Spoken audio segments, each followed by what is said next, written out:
लोकसभा निवडणुकीच्या पहिल्या टप्प्याचं मतदान झालं आणि आता उमेदवार जे आहे ते थोडे रिलॅक्स झालेले आहे, कारण की गेले 15-20 दिवस सतत 20-21 तास काम होतं, प्रचार होता, पण तो आता रिलॅक्स आहे. माझ्यासोबत आमदार विकास ठाकरे आहेत, नागपूरचे उमेदवार. सर, काय सांगणार? निवडणूक संपली आहे, मतदान काल संपलं आणि आज सकाळपासून आपल्या दैनंदिन कार्यक्रमांना सुरुवात झाली आहे. कारण की मी विद्यमान आमदार आहे. मतदारसंघातले कामं, शहरातली संघटना, हे सगळं निवडणुकीच्या काळात कामं ठप्प होते.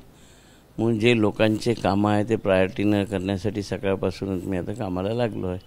काय शेड्यूल आहे आता फिरायला जाण्याचं फॅमिलीसोबत? कारण की गेले 15-20 दिवस सतत काम होतं. नाही, काही शेड्यूल नाही आहे. मग आपलं काम करणंच काम आहे. मतदारसंघामध्ये फिरून जे आचारसंहिता लागायच्या पहिलेचे जे कामं होते, ज्याच्यापासून लोकांना मुक्तता करायची, लोक त्रस्त होते, असे काही कामं. मतदारसंघ तुम्ही जे आमदार आहे तिथले? हां, विधानसभा मतदारसंघातील किंवा आता मी शहराचा अध्यक्ष असल्याने 6ही विधानसभा मतदारसंघामध्ये काम करतो. तसं मी तर जे कामं प्रायोरिटीने आता निवडणुकीच्या काळातील लोकांनी सांगितलं आणि त्यांना मी सांगितलं होतं की 19 तारीख होऊ द्या, 20 तारखेला तुमचं पाहतो, तर त्या कामासाठी मी आता आज निघणार आहे.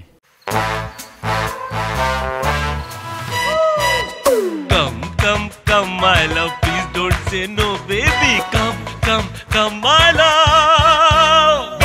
V-Guard के air coolers extra large cooling pads के साथ जो अच्छों को ठंडा करे. V-Guard air coolers, long lasting cooling. Family सोबत जाण्याचा काही प्लॅन वगैरे? फॅमिलीला वेळ दिला नाही, मुलगा, वहिनी, सून, हे सगळे लोक प्रचारात होते आणि मला वाटतं की ते कुठे फिरायला जाण्यापेक्षा आपलं लोकांचे कामं करायचंच काम आहे, तर ते आधी करून टाकावं, मग पाहू आपण काय ते. सगळ्यात महत्त्वाचं, तुमच्या या निवडणुकीमध्ये तुमचा मुलगा मोठा केतननी पश्चिम नागपूरची समर्थपणे जबाबदारी सांभाळली होती, म्हणजे सगळी फॅमिलीच इन्व्हॉल्व होती.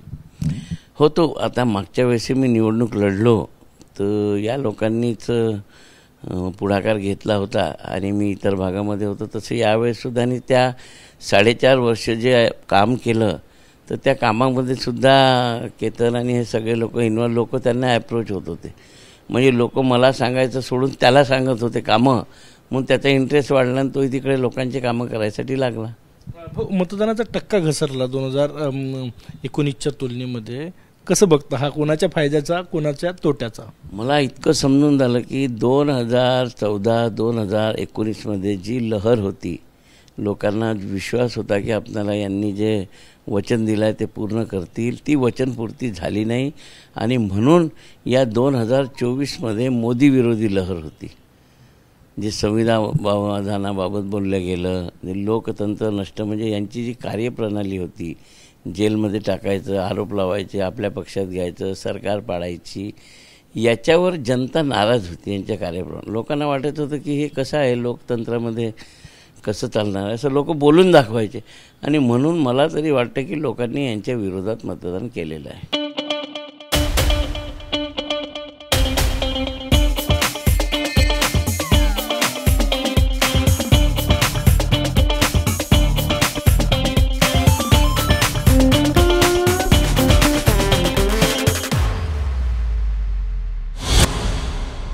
टक्का घसरला हा कोणाचा? म्हणजे कारण की जनरली वाढ होण्यासाठी प्रयत्न, मिशन डिस्टिंक्शनचे प्रयत्न केले निवडणूक आयोगानं, परंतु ते कमी झालेलं आहे मतदान. नाही, प्रशासनाने सुद्धा टक्का वाढावा याच्यासाठी प्रयत्न केले. प्रशासन, इथले कलेक्टर पूर्ण मतदानाचा टक्का वाढेल यासाठी प्रयत्न करत होते. परंतु काय झालं की जी प्रशासनाने आम्हाला यादी दिली, त्या यादीनुसार ज्याचं नाव असेल तो आतमध्ये गेल्यावर तो डिलीट होतं ते नाव.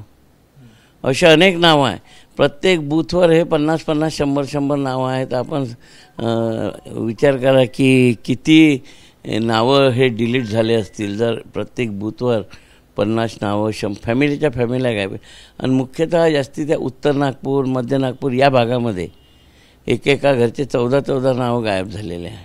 मग आता त्याचं काय करणार तुम्ही? इलेक्शन तर आम्ही तक्रारी केलेल्या आहे.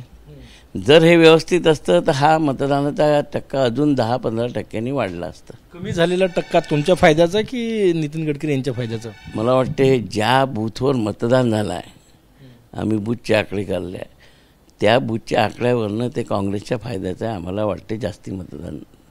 काय वाटतं 4 जूनला काय होईल? आता मी उमेदवार आहे, मी सांगितलं होतं मी 1 लाखांनी निवडून येईन. आताही त्याच्यावर ठाम आहे, मी 1 लाखांनी निवडून येतो. धन्यवाद. उमेदवार निवडणूक झाल्यानंतर रिलॅक्स असतात, एन्जॉय करतात, परंतु विकास ठाकरे म्हणतात की माझ्या विधानसभा क्षेत्रात, ते आमदार आहे आणि विधानसभा क्षेत्रात आजपासून लोकांची कामं मी सुरू केली आहे. कॅमेरामॅन सचिन सायांसह गजानन माटे, TV9 मराठी, नागपूर.